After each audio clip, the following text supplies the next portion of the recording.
Général, mesdames, messieurs, je vais essayer de vous présenter les rapports entre l'armée et le monde économique, essentiellement en France.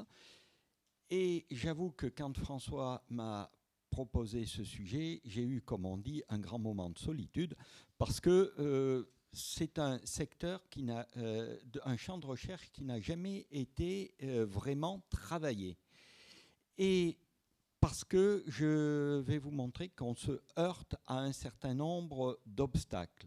Si bien que ma communication ne sera pas une communication ex cathedra où on annonce plein d'avancées, et ça sera plutôt une sorte, euh, une approche en espérant que ce que je vais dire va susciter l'envie de poursuivre dans ce domaine qui n'a jamais été fait et jamais exploré et qui mériterait une étude approfondie.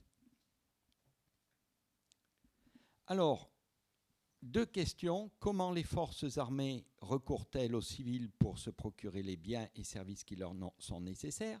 Et à partir de là, comment se fait la redistribution au sens keynésien du terme? Et quand on étudie finalement ce sujet, on passe très facilement de la macroéconomie à la microéconomie. Les données, on est dans une civilisation qui est une civilisation pré-industrielle, donc peu de production de masse, beaucoup de contraintes en termes de délai de production, puisque c'est manuel, et surtout beaucoup de contraintes en termes de flux de transport. Un environnement économique qui va évoluer, puisque jusqu'en 1813, jusqu'à fin 1812, on est dans une économie de marché et on ne rentre dans l'effort de guerre et ce qu'on pourrait appeler une économie de guerre vraiment qu'en 1813, surtout à partir du deuxième semestre. Et enfin, une armée qui est très bien traitée, finalement, quand elle est en garnison. En campagne, c'est un peu plus dur, puisque j'ai retrouvé des statistiques de 1805 qui montrent que le soldat est finalement tout à fait correctement nourri. En plus, par rapport au monde civil, il bénéficie d'un réseau de soins et de conditions de logement correctes. Quand on étudie cette question, on s'aperçoit qu'on est face à deux niveaux. Le niveau national, avec les 4 ministères qui sont touchés, la guerre, l'administration de la guerre, la marine, et bien ensuite le trésor qui va payer. Et puis un niveau de base, c'est les corps de troupes. Pourquoi ?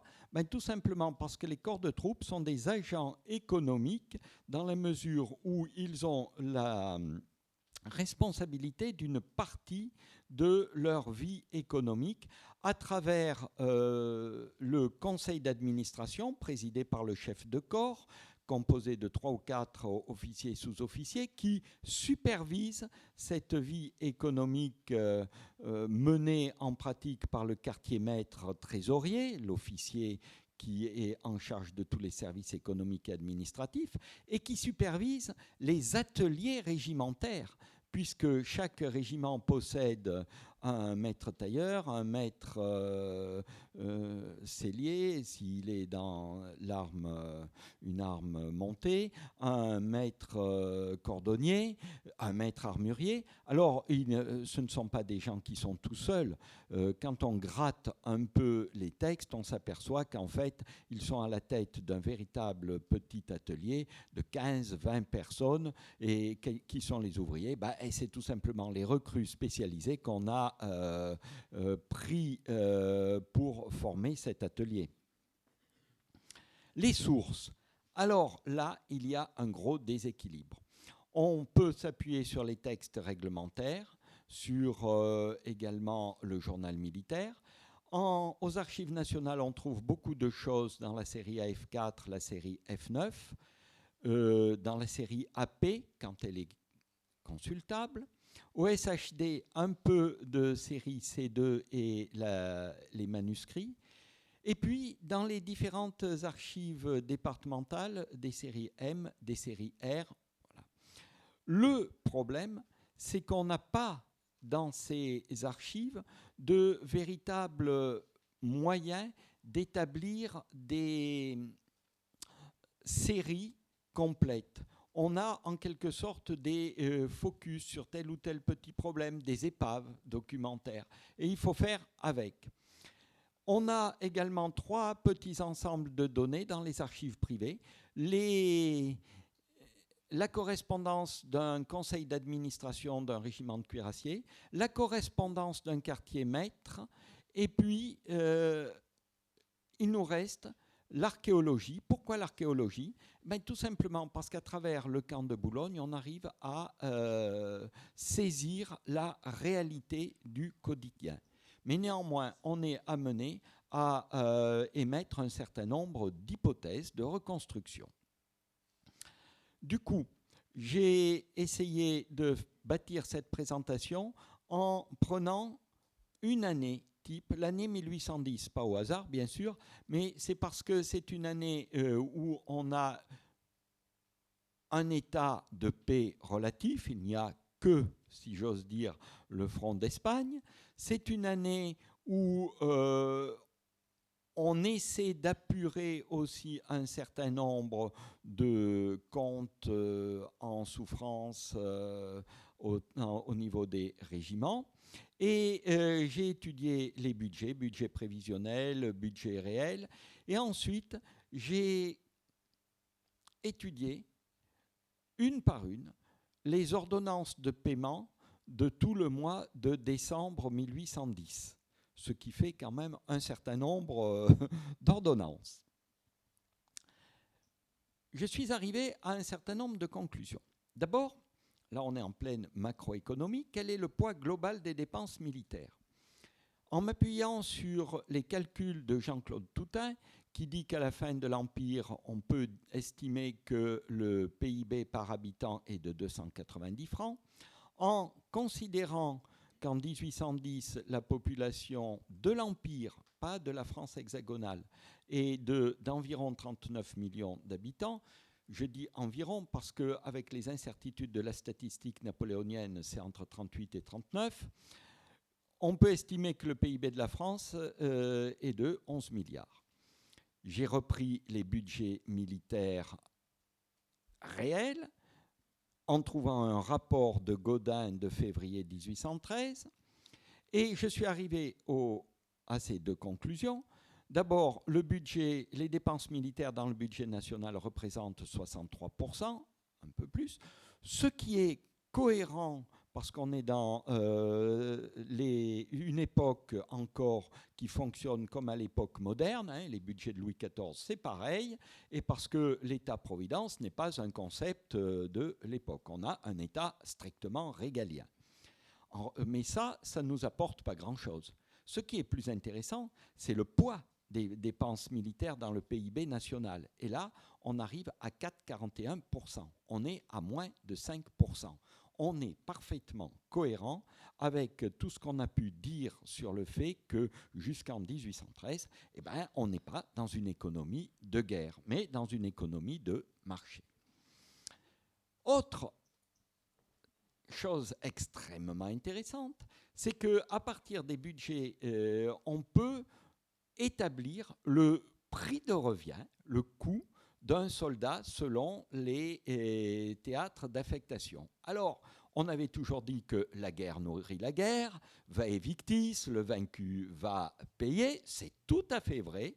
Quand vous regardez le coût global par homme, on s'aperçoit que sur les théâtres d'opération, il est de 85,52 francs et sur le territoire national de 335 francs. J'ai regardé un peu toute la correspondance de 1810 et dans une lettre de février, Napoléon rappelle très nettement « Attention, c'est à ces généraux d'Espagne, je veux que mes généraux aient la haute main sur les finances des provinces parce que comme ça, ils pourront nourrir leurs armées. » Et quand il parle des provinces illyriennes qu'on est en train d'intégrer, les provinces illyriennes doivent fournir tout le nécessaire aux troupes qui y seront affectées. On le savait, on a enfin des chiffres clairs.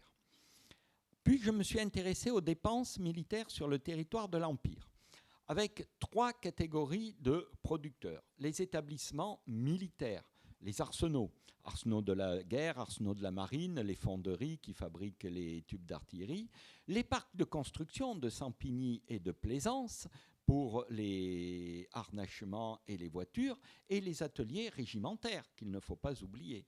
Les éléments para-étatiques, ce sont les manufactures d'armes ou la régie des poudres et salpêtres, parce que ce n'est pas strictement étatique, mais l'armée a le monopole. On a un système d'entreprise où l'entrepreneur, pour sa marge brute, dispose de 20% du prix de vente. Et puis tout le secteur privé, les artisans, les commerçants et le groupe des munitionnaires. Alors j'emploie ici le terme de munitionnaire parce que c'est le terme traditionnel, mais c'est très compliqué parce que dans les textes que j'ai pu consulter, dans les archives, on emploie plutôt le terme d'entrepreneur et il y a confusion entre l'entrepreneur qui est un munitionnaire et l'entrepreneur qui va gérer une manufacture d'armes sous le régime de l'entreprise. Il faut faire très attention. Et puis, je me suis posé la question, est-ce qu'on n'est pas face à 3 circuits économiques pour assurer les besoins de l'armée? L'entreprise, au sens de la manufacture d'armes, les marchés publics avec les soumissions et les achats de gré à gré par les corps de troupes, l'organisme militaire, l'hôpital militaire, etc. Cerise sur le gâteau, le mode de financement est extrêmement complexe. Alors, dès qu'il s'agit dans les budgets nationaux de fonds ministériels, ça ne pose pas de problème. On a tant de milliers de francs pour la remonte, tant de milliers de francs pour l'artillerie. Là, c'est simple. Là où ça devient compliqué, c'est quand on rentre dans le système des masses. Alors, la masse globale, c'est la somme forfaitaire allouée par le ministère pour l'entretien du soldat. Sauf que cette masse va se diviser en 9 masses secondaires qui sont gérées par des organismes différents. Le ministre avec l'appui du conseil d'administration ou le corps lui-même, et ça peut descendre pour le repas jusqu'à la masse de la comptabilité d'une compagnie. D'où le rôle du sergent-major, du caporal Fourier dans les compagnies. En plus, on verra tout à l'heure que comme les fonds n'arrivent pas, comme il y a des problèmes de trésorerie, on n'hésite pas, pour faire fonctionner le système, à faire des bascules de crédit de la masse d'entretien de linge et de chaussures pour la masse de nourriture. Enfin, de quoi faire toute une série d'erreurs et de scandales de nos jours, puisqu'il y a confusion de tous ces crédits. Mais enfin, on fait comme on peut. Si je prends la solde d'un fusilier de la ligne, soldat de base, vous voyez que en noir, j'ai mis toute la masse qui est administrée par le ministre avec ou sans le conseil d'administration, et en bleu, les retenues que l'on fait au niveau du corps pour assumer l'entretien du linge et des chaussures qui appartiennent aux soldats, en partie. Vous avez le grand uniforme qui lui est alloué et la chemise, la paire de bas, etc. C'est sa propriété, c'est donc à lui de l'entretenir. En plus, en fonction de la position, on n'a pas du tout les mêmes masses. Vous êtes en station sans vivre de campagne, c'est-à-dire en garnison normale, la masse, on ne fournit que le pain.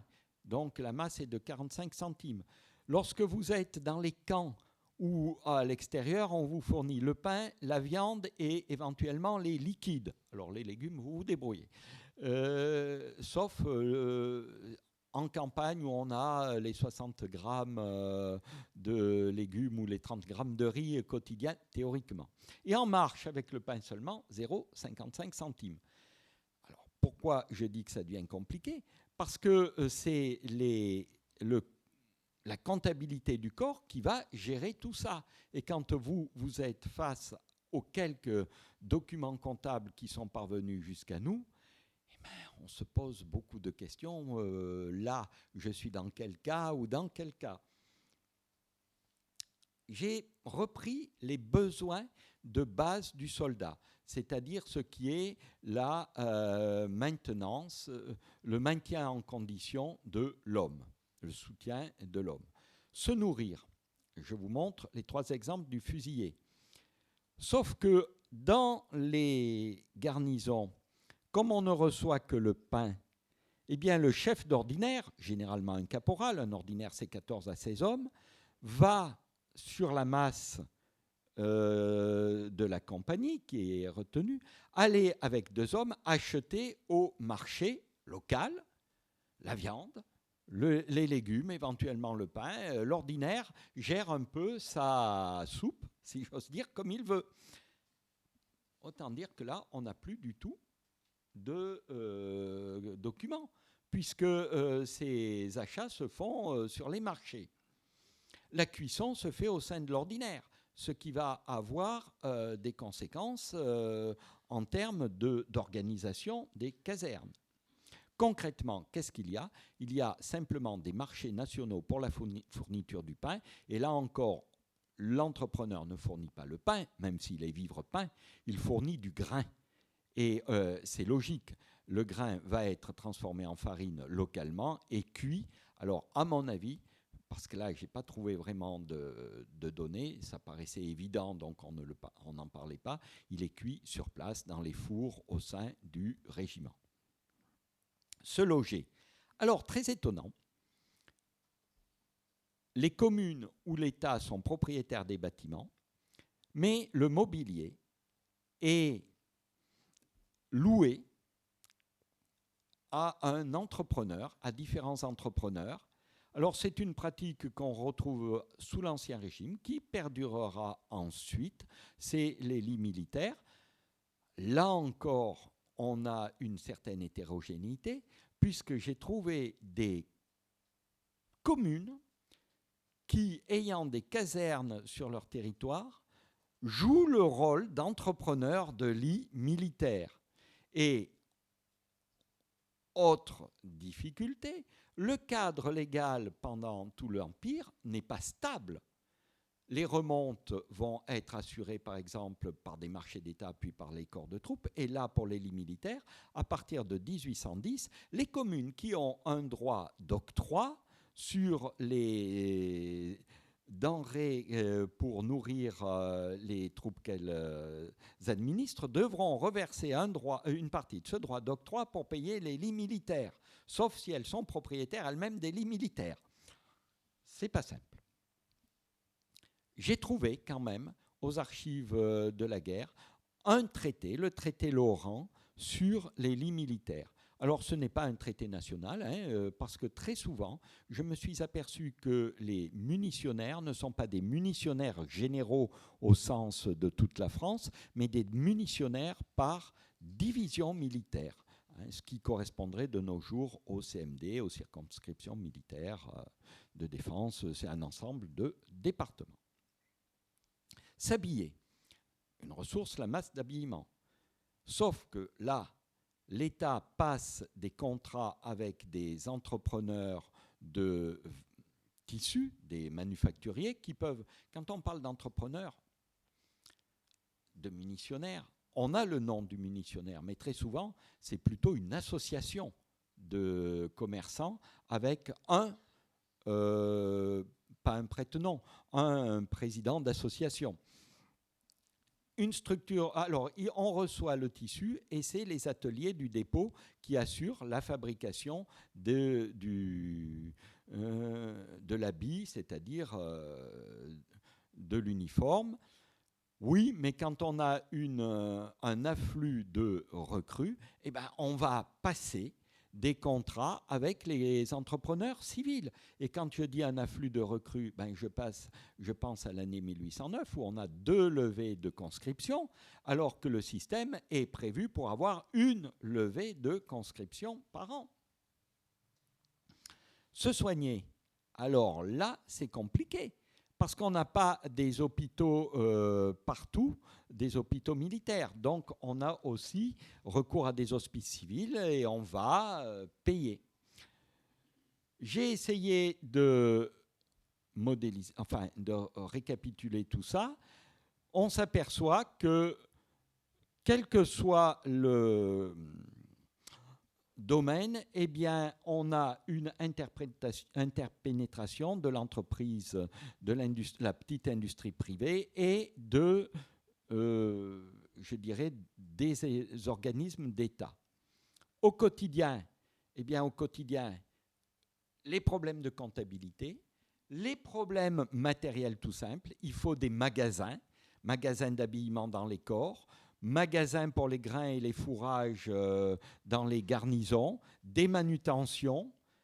On a donc des militaires dédiés à ça. On a aussi tout un personnel, je dirais privé, des munitionnaires avec leurs préposés. Question des convois et transports, on l'oublie toujours, mais l'armée, c'est un système. Il y a énormément de va-et-vient. Et vous voyez, tout au long de l'année, on a des détachements, des corps de troupes, des isolés, avec là aussi des moyens organiques militaires et le recours à l'entreprise privée. Ah, je me suis trompé de côté. Et maintenant que j'ai posé le cadre, qu'est-ce que j'en ai tiré? Eh bien, quand j'ai fait cette étude des ordonnances de paiement, je me suis aperçu que finalement, le secteur privé et le secteur d'État s'équivalaient à peu près. Sauf que dans le circuit militaire, la première colonne, c'est ce qui est payé notamment au conseil d'administration. On est incapable, avec le système d'ordonnancement tel qu'il est fait, de distinguer ce qui est le remboursement à des entreprises privées, des marchés de gré à gré locaux, et les masses. Si j'ai regardé les entrepreneurs et les munitionnaires, je m'aperçois qu'il n'y en a pas un, mais pour un certain nombre qui se partagent le marché avec non pas une spécialité, mais des entreprises qui vont être sur plusieurs créneaux à la fois. Exemple, Henriès, Montessuie. Comment se fait la soumission? Annonce légale au moniteur universel, cahier des charges, soumission cachetée, et une fois que c'est accepté, problème du cautionnement, généralement sur des biens immobiliers. Dépenses réglées à des particuliers, toujours dans mes ordonnances, vous voyez tout ça, avec des dépenses qui sont inattendues. Gratification aux gardes nationales, aux gardes champêtres, frais d'expédition de jugement, solde et indemnité des officiers de santé qui vont assurer les conseils de révision. Le terme est un peu anachronique, mais tout le monde voit de quoi il s'agit. Exemple du dépôt du 8e cuirassier, vous voyez, achat et réception de chevaux de remonte, fabrication de harnachements, achat d'éléments spécifiques, avec des contrats privés. Pour ce qu'on ne produit pas, on reçoit le tissu, mais les boutons, on fait appel à une entreprise spécialisée. C'est un contrat de gré à gré. On ne sait pas faire les casques, on fait appel à un fabricant de casques. Les moyens de paiement. Il est évident qu'on va utiliser, et surtout les billets à ordre, mais ça ne marche pas pour les petites entreprises qui vont avoir des problèmes de trésorerie. D'où des fournisseurs qui refusent de continuer parce qu'ils ne sont pas payés. Alors j'ai été sidéré parce que en 1810, je vois qu'on apure des comptes depuis l'an 14, 1806, 1805. Et Daru, à un moment, fait un rapport à Napoléon en 1810 en disant on a joué sur les masses, mais quand on fait le total, on s'aperçoit qu'il y a 200 millions qui n'ont pas été payés. Bilan. François est content, je tiens exactement. Bilan plutôt que conclusion. Pourquoi? Parce qu'un bilan, c'est juste un bilan d'étape. Ce n'est pas une conclusion. Je voudrais bien que ça s'ouvre. Je m'aperçois que dans l'armée impériale, il y a externalisation dans un grand nombre de domaines. Qu'il n'y a pas de CMI comme maintenant. Le circuit militaro-industriel n'existe pas. Ma grande conclusion, alors je ne sais pas si elle est valable ou pas valable, il faudra qu'il y ait des travaux ultérieurs là-dessus, mais actuellement, pour moi, le secteur militaire, au moins jusqu'en 1813, est un domaine du système économique national. À partir de 1813, c'est un peu... je dirais perverti parce qu'il y a les réquisitions d'hommes, y compris d'ouvriers, de matériel et autres. Et deux questions qui sont restées en suspens. Quelle est la redistribution des deniers publics aux entreprises, aux artisans et aux petits commerçants? Je vous avais dit qu'en gros, c'est 4,41% du PIB. Quand je regarde la distribution en macroéconomie de ces dépenses, il est évident que plus de la moitié des crédits publics redescend dans l'économie nationale, sous forme de soldes, sous forme d'achat, etc. Par contre, on n'a aucune idée de l'impact que peut avoir l'implantation d'une garnison dans une ville. Tout simplement parce que les archives municipales de l'époque n'en parlent pas, parce que j'avais pensé à essayer de voir le niveau de consommation par l'octroi. Oui, mais ça ne résoudra qu'en partie le problème, parce que quid des loyers aux officiers, quid des sorties des soldats le soir avec toutes ces petites dépenses, on va boire un coup au bistrot du coin quand on a, etc. Voilà, donc on a un secteur qui est en friche et qui mériterait vraiment d'être étudié. Je ne sais pas si cette étude peut intéresser un historien ou un économiste, parce qu'à mon avis, on peut établir un certain nombre de modélisations à partir d'hypothèses je dirais, solide, et ça pourrait être très très intéressant par rapport à des raisonnements microéconomiques. Voilà, je vous remercie.